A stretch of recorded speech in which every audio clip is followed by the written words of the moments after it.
I'm a doctor of physical therapy. Hello, and I am Zoe Crawford. I am also a doctor of physical therapy. We are here at Body Balance Physical Therapy in Lakeway for our third week of finding balance in quarantine. And today we are going to talk more about kind of the how to build a resilient and durable body and how that relates into low back pain. And also big topic. Yeah, big topic.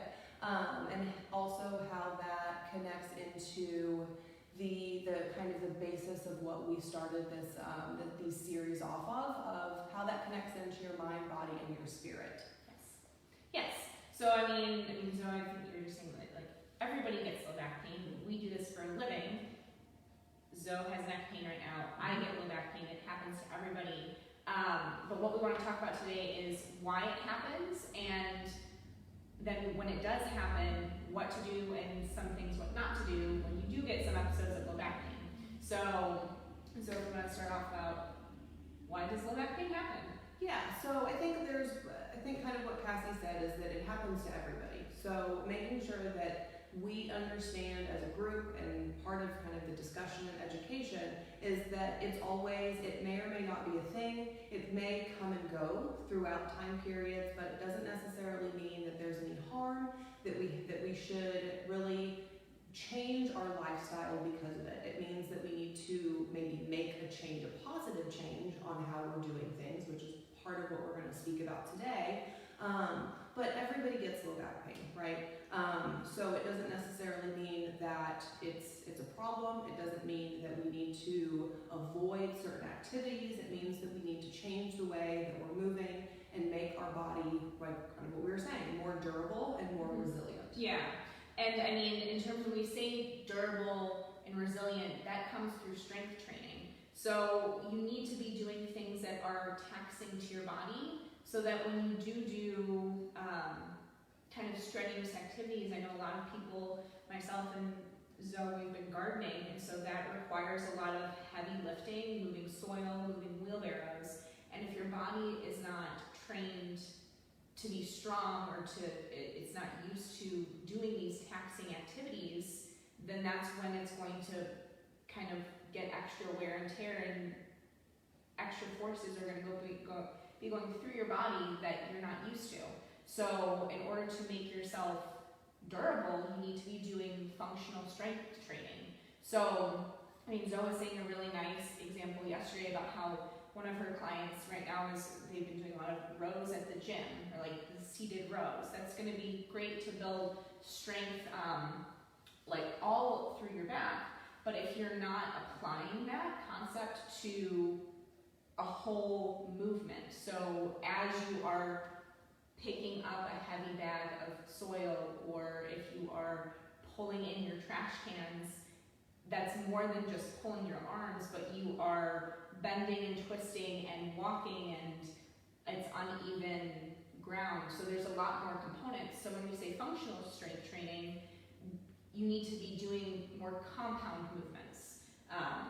And when we say compound movements, it's multiple joints are moving at once. So there's definitely a time and place for just one joint at a time strength training, or even just doing like squats, but then starting to combine different other motions with that, so that when you do these complex compound movements, your body is durable and resilient and is able to withstand those forces. Yeah. I think that the idea is that if we are going to the gym, right? Good job. We're going to the gym, we're isolating certain muscle groups, but that doesn't translate as well into those activities that Cassie was talking about. It means that you can sit real well and you can pull something. Or maybe it means that you do the lat pull down, right? So we can sit and we can pull down this way. But other than maybe lifting something to move it in the car, potentially. What other scenarios are you consistently sitting with pushing or pulling? It doesn't happen, right? We're standing, we're in a staggered, right, one foot in front of the other, these very dynamic, we're in Austin, like she was saying, we're in this kind of dynamic version of what life is, as opposed to just sitting, pushing, and pulling.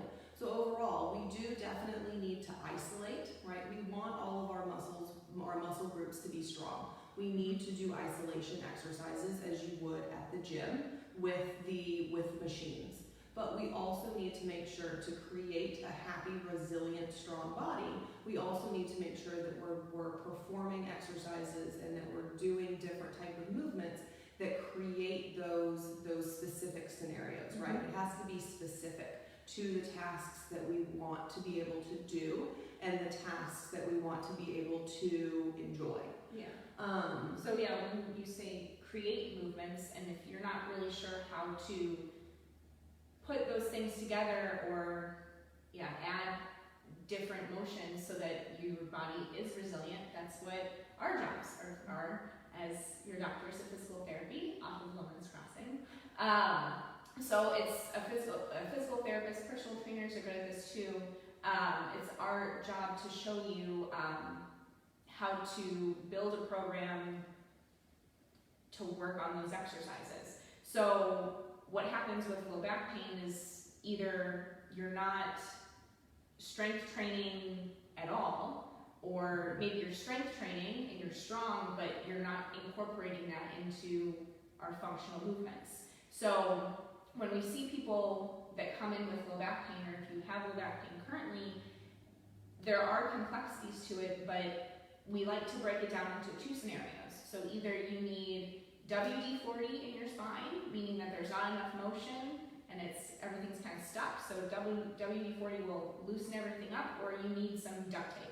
And your muscles will help stabilize your spine and control those movements. And it doesn't necessarily mean that you only have, you might not have just one or the other. You could have we have a spine right here, you could have some segments of your spine that are stiff and don't move, but then because of that, some other segments of your spine maybe move too much and don't have good control. So again, that's what our job is.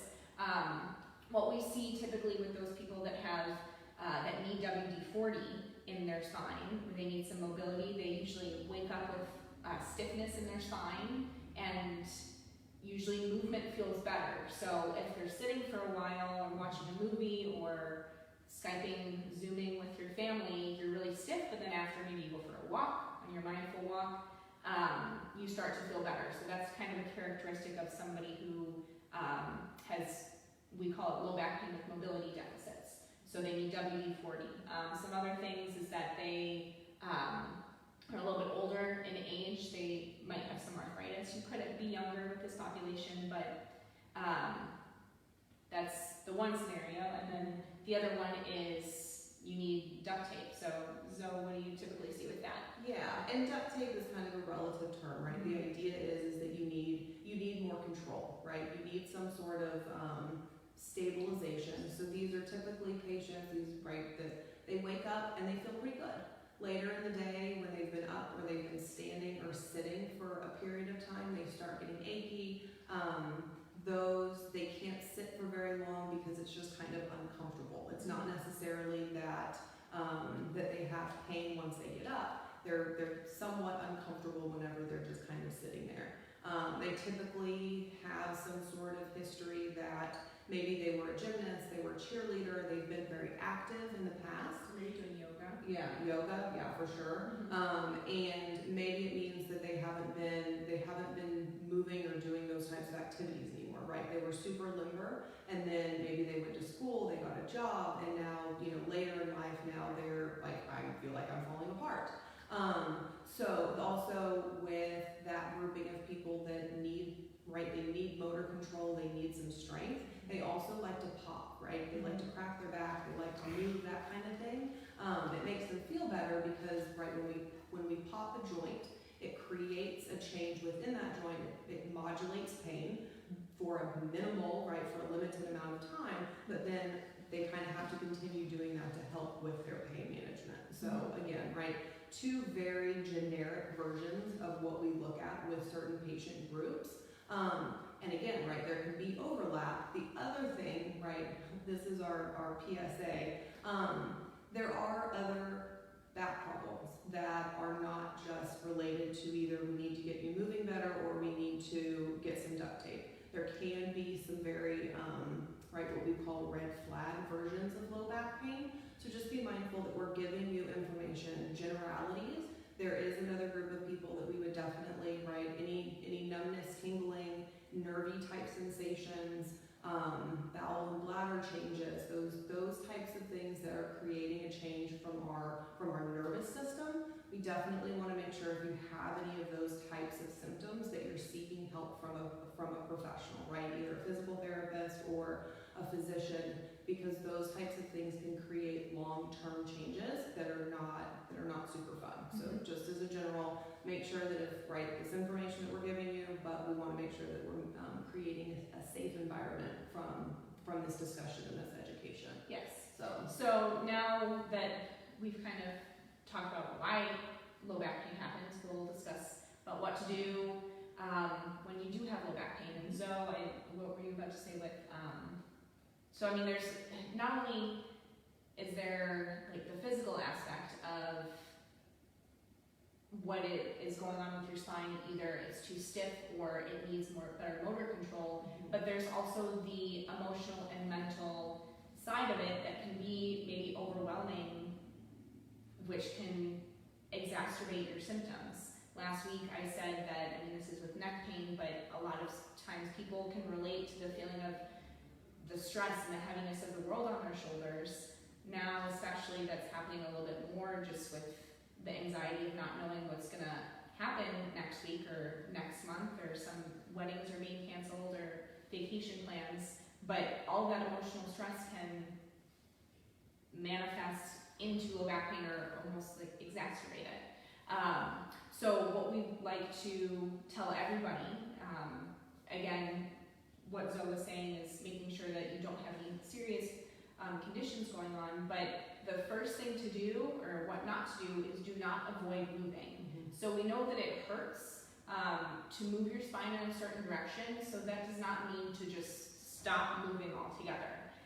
So trying to find, if it hurts to maybe move forward, try to maybe go backwards or move side to side, or lying on your back, rocking your knees side to side. So doing some gentle mobility in your spine will help remind your brain that it's okay to move. Because right now your brain is saying pain, pain, pain, pain, pain, don't move anything. It hurts. And if we listen to that, then we just keep getting more stiff and the problem doesn't really resolve. So what our biggest thing to do is that they say motion is lotion. So trying to move as much as you can. Right, and I think that, connecting in with what we've kind of presented over the past couple of weeks is that it's important to remember that what you are telling your brain and your nervous system makes a difference on your outcome, long-term, short-term, both. If we have kind of this repetitive version of low back pain, maybe it means every spring, every time you go out and garden, you're like, oh, I can't do that anymore because I know that that's going to make my back hurt. There has to be another reason why those movements and that activity is causing pain. It's not gardening, it's the movement associated with it. So that's, again, kind of where we come in and we try to make sense of how maybe you're moving differently. Why is it that every time that you go and garden, maybe it's the lifting and the carrying. Maybe it means you've been very diligent about working out and exercising, but you're only, maybe doing squats with 10 pounds. And then when you have to go and garden, so now you're having to lift 30, 40 bags of mulch and push and carry and all of these other movements. So that just means we need to change that. Connecting, telling your brain that a movement is problematic means that you're associating fear with movement and activities. And in general, that changes your outcome and prognosis overall from how we look at it, right? So we all get low back pain. We all may have bumps, bruises, we can fall, we can get back up. But in the instant when we have these type of situations, we have to be aware of what we're telling our body. And what we're saying is that we have to make sure that we're still telling our body that we can move, that it's good to move, and that we have to move. Because when we tell our body that we can't, it completely changes the dynamic. It completely changes our viewpoint on how you move and how we can move forward past it. So. Right, and then even, Zoe and I are both, we are evidence-based, or we like to follow what the research says. We take other things into consideration, but that is a main component of how we treat, and it's usually just how Western medicine treats in general. But the current research shows that if you are fearful of moving and you're avoiding it, then that's just going to continue to lead to persistent problems. So just like Zoe said, if it's something that happens every year and it's gotten to the point where you're just avoiding gardening or doing any other strenuous activities, that it's just going to continue to persist, and it could get larger, or the problem can get a little bit more worse. Yeah, and so that just means, right, that if you are like, yes, that is me, every time I do X, the A plus B equals C, right? I do this activity, my pain, I know if I do this, this will be the outcome. That means that we need to figure out a game plan on how we can change that pattern, right? A plus B should not always equal C unless we're doing math, right? It means that we need to help you build a more resilient and durable body, and we need to get a better game plan going on how we can change that pattern. Because it's important, these things are good, right? We want everybody to be able to participate in gardening, figure out a way that we can make all of this be happy, all of those activities still be a part of your life. Maybe it means we modify it in some way, but normally it means that we need to help you learn how to use your body, and you need to learn, maybe it means we need to build some strength, as we said, right? 10 pounds the rest of the year doesn't equate to you lifting 50 pounds, 40 to 50 pounds worth of mulch and soil one time a year. But then also I'll say that, that's a 20-pound bag of mulch, but then however many bags of mulch you need in your backyard, so that's compounded into 100 pounds. Yeah. So when you're just doing 10 sets of 10 pounds of squats, that total number isn't exactly, it's not going to do it. So what's another thing that you like to tell your patients when they do have low back pain? I think the best thing moving in general, we kind of touched base on it and kind of pulling everything together from what we were discussing last week. That mindful walking is a great addition to things that you can do whenever your back is hurting, okay? It's an easy, again, to your tolerance, make sense of what that means. Maybe it means you normally walk 3 miles and you're like, I can't do that. That's fine. Walk a half a mile, see how you feel. Maybe you do that several times a day. So change the dosage, change what the duration is in order to allow your brain to say, I can still do this. This is important for me to be able to walk. I can't stop walking. That's not going to work. So we just have to modify, and we have to create a happy and healthy environment for whatever it is that's thrown at us. And even if you are walking and you only can walk half of the mile, but it's not that big of a deal, still another thing that we like to recommend, I like to say that Zoe and I like to consider ourselves like a dentist. You go to the dentist twice a year to make sure that you don't have any cavities. You take your car to the mechanic every 10,000 miles to make sure it's running well. If there's little catches and there's not enough giddy up in your step, then come see a physical therapist before it, just like we were saying, if you're avoiding it, it will lead to a persistent problem. So if you nip it in the tush before it gets there, then you're taking control of your body and, again, making your body more resilient and durable. So I do think that all of these, right, kind of in wrapping everything up, means you need to move, right? You need to move in ways that are important and that make sense to the things that you're involved in. Isolation exercises are important, but you also have to create those dynamic, those compound movements. And if you do end up with back pain, right, most likely, so the answer is when we end up with back pain, frame it and reframe it in, I probably did too much, I can still move, I can still function, I am a strong, healthy person, and make sure that we're still moving, and if it's still there after a couple of days, find a physical therapist that can help you find a new path so that it doesn't consistently happen over and over again. All of these things, a lot of times we but it doesn't mean that it has to change the course of where we go from there. You have anything else? Yeah, definitely the other things that we've talked about for the past 2 weeks, and we've also done a post on it as well. There's the physical, or like how well your body is strength-wise, but there are other components in your lifestyle as a whole that we really need to look at and consider, because if you are not, I'm big on nutrition and making sure that your mental health is sound, because again, if you're eating very inflammatory inducing foods, that is another thing that's going to continue the irritation in your spine, or it definitely can. And also just your emotional and mental outlook on it is that if you are just, like Zoe was saying, avoiding it and scared to move, that's just going to create the problem, or that's just feeding into the problem. You need to move past it, right? You need to make a change, a positive change on where you go if these things do happen. Through eating good foods, we know if you sprain your ankle, same idea, we have inflammation, we have some unhappiness within those tissues, and inflammation with sugar and carbs and bread and all of those things that we know create more inflammation. It's going to perpetuate the situation. It's not going to allow your body to heal. Yes, and then the last thing is sleep.